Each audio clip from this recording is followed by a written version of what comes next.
Sejam bem-vindos ao canal do Sercom, Centro Espírita Reencontro com o Mestre. Você que já está habituado com o nosso canal, está inscrito, dá uma verificada aí se você acionou o sininho para receber todas as nossas notificações das nossas palestras, que sempre vão ao ar às quartas-feiras. Em breve estaremos presentes novamente lá no Sercom, na nossa sede, na Vila Madalena, em São Paulo, e onde nós poderemos receber a todos os nossos irmãos de braços abertos novamente, fazendo as nossas palestras ao vivo.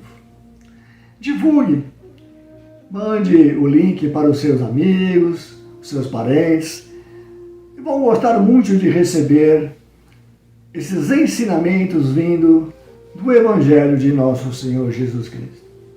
E hoje nós vamos, então, aprender um pouquinho e refletir sobre o capítulo 23 do livro Caminho, Verdade e Vida, ditado por Emmanuel o nosso querido Francisco Cândido Xavier, cujo título é Viver pela Fé, e tem como citação um trecho da carta de Paulo aos Romanos, capítulo 1, versículo 17, diz o seguinte: mas o justo viverá pela fé. Na Epístola aos Romanos, Paulo afirma que o justo viverá pela fé. Não poucos aprendizes interpretaram erradamente a assertiva, supuseram que viver pela fé seria executar rigorosamente as cerimônias exteriores dos cultos religiosos, frequentar os templos, harmonizar-se com os sacerdotes, respeitar a simbologia sectária, indicariam a presença do homem justo. Mas nem sempre vemos o bom ritualista aliado ao bom homem. E, antes de tudo, é necessário ser criatura de Deus em todas as circunstâncias da existência. Paulo de Tarso queria dizer que o justo será sempre fiel, viverá de modo invariável na verdadeira fidelidade ao Pai que está nos céus. Os dias são ridentes e tranquilos? Tenhamos boa memória e não desdenhemos a moderação. São escuros e tristes? Confiemos em Deus, sem cuja permissão a tempestade não desabaria. Veio o abandono do mundo? O Pai jamais nos abandona. Chegaram as enfermidades, os desenganos, a ingratidão e a morte? Eles são todos bons amigos por trazerem até nós a oportunidade de sermos justos, de vivermos pela fé segundo as disposições sagradas do cristianismo. Paulo escreve essa carta aos Romanos quando estava em Corinto e tem como maior finalidade falar sobre a fé em Deus e em Jesus Cristo. Vamos buscar então primeiro qual a origem desta palavrinha de apenas 2 letras e um acento, mas extremamente importante para todos nós. A palavra fé tem origem no grego pistia, que indica a noção de acreditar, e no latim fides, que remete para uma atitude de fidelidade. No contexto religioso, a fé é uma virtude daqueles que aceitam como verdade absoluta os princípios difundidos por sua religião. A fonte está no site significados.com.br. Que essa explicação sobre fé vem bem de encontro a esse trecho que escreve Emmanuel. Paulo de Tarso queria dizer que o justo será sempre fiel, viverá de modo invariável na verdadeira fidelidade ao Pai que está nos céus. Então, a fé está intimamente ligado com a fidelidade. E aqui nesse trecho também da explicação, nos remete a dogmas de determinadas religiões que não podem ser questionadas, porque eles aceitam como verdade absoluta o que for difundido por esta religião. Na frase de Paulo, mas o justo viverá pela fé, temos então uma outra palavra de extrema importância, que é justo, aquele que preza pela justiça.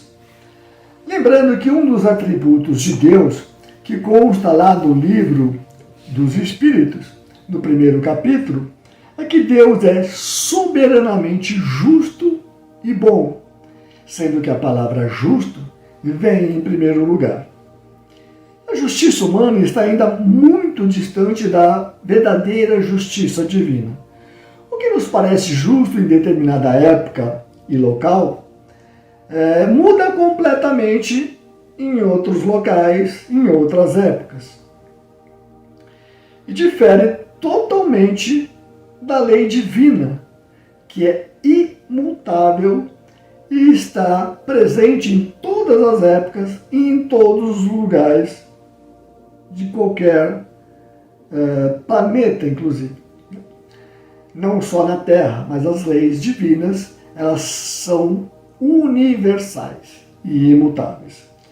Jesus resume então essa lei de justiça, amor e caridade, como toda lei divina também é imutável, numa seguinte frase: fazer ao próximo somente aquilo que gostaríamos que nos fosse feito. Como não é normal que a gente queira o próprio mal, nós faríamos somente o bem às outras pessoas. Desta forma, nós estaríamos praticando a lei de justiça, amor e caridade para todos aqueles que convivem conosco e todos aqueles que também passarem, mesmo que por alguns instantes em nossa vida. Nós não vamos prejudicar a ninguém, porque não é isso que nós gostaríamos que fosse feito conosco. Já vimos então que a palavra fé significa ter fidelidade, ser fiel. Portanto, Paulo escreve com muita propriedade para termos fé em Deus e em Jesus. Uma frase bem conhecida por todos nós é: Deus é fiel. Mas ele é fiel a quê? Às suas próprias leis imutáveis. Deus não vai mudar uma lei porque eu quero, porque você quer ou porque qualquer pessoa quer. Deus não recompensa ninguém, também não castiga ninguém. Ele simplesmente segue as suas leis, a lei de causa e efeito. E o verdadeiro justo reconhece essa lei, sabe que se ele fez algo que está fugindo às leis divinas, ele vai ter que responder por isso. Não é um castigo, é uma necessidade que se cumpra a lei de Deus. Desta forma, o verdadeiro justo, amparado pela sua fé raciocinada, ele não reclamará jamais de tudo o que lhe acontece, tanto das benesses quanto das intempéries da sua vida atual, da sua reencarnação. As dificuldades, sejam elas quais forem, seja de saúde, seja financeira, emocional, psicológica, relacionamentos em geral, qualquer dificuldade, elas serão aceitas pelos justos como uma oportunidade de amadurecimento e crescimento espiritual. Emmanuel nos esclarece que o culto exterior nem sempre condiz com o coração daquele praticante de qualquer religião. A devoção sincera a Deus, como consta também no Livro dos Espíritos, da questão 653, é a adoração do coração. E o exterior só terá valor de fato se for sincero.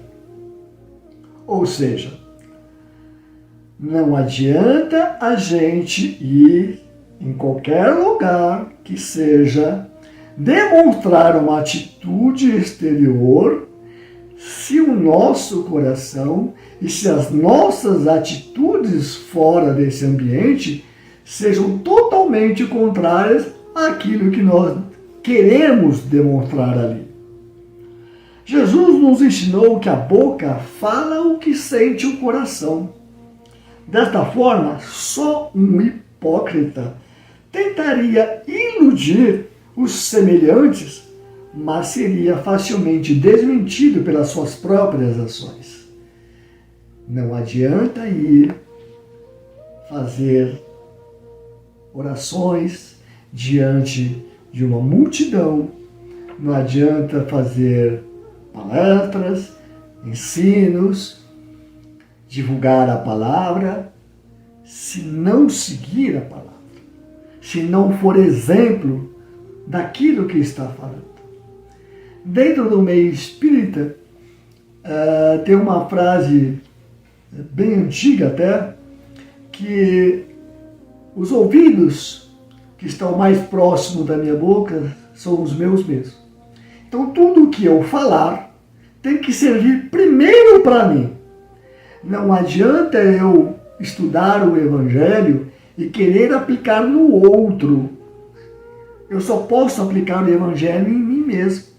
A transformação é individual. Somente eu consigo me transformar. O que a gente faz é auxiliar na divulgação da palavra de Deus. Mas a transformação é pessoal. Não tem como ser diferente.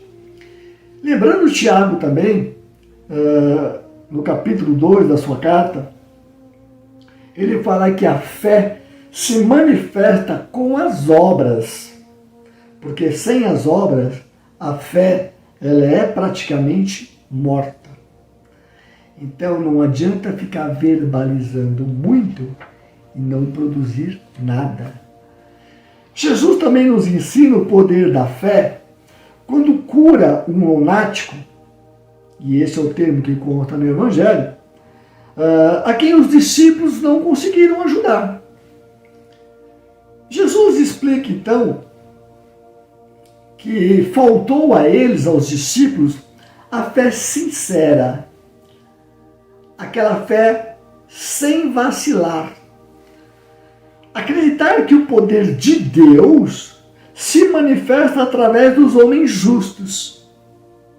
Dá uma conferida lá no Evangelho segundo o Espiritismo, no capítulo 19, para você ver essa história inteirinha e entender um pouquinho mais sobre a fé. Kardec, aliás, no mesmo capítulo, ele desenvolve um raciocínio sobre a fé, onde ele descreve que a fé não pode se prescrever, muito menos ela pode ser imposta.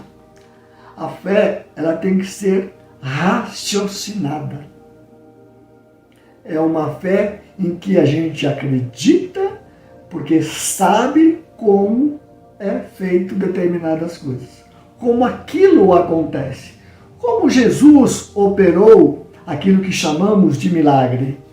Ele mesmo nos diz: podeis fazer tudo o que eu faço e muito mais. Ou seja, significa que ele não fez tudo ainda o que ele tem possibilidade de fazer. Mas depende muito do quê? Do nosso conhecimento, da nossa fé em Deus, porque é dele que emana todo o poder. Nós somos representantes da divindade. E Kardec conclui, então, falando sobre a fé, que só é inabalável a fé que pode enfrentar a razão face a face em todas as épocas da humanidade. Então, o que eu posso desejar a todos nós é que a razão e o conhecimento nos tornem mais justos para vivermos pela fé.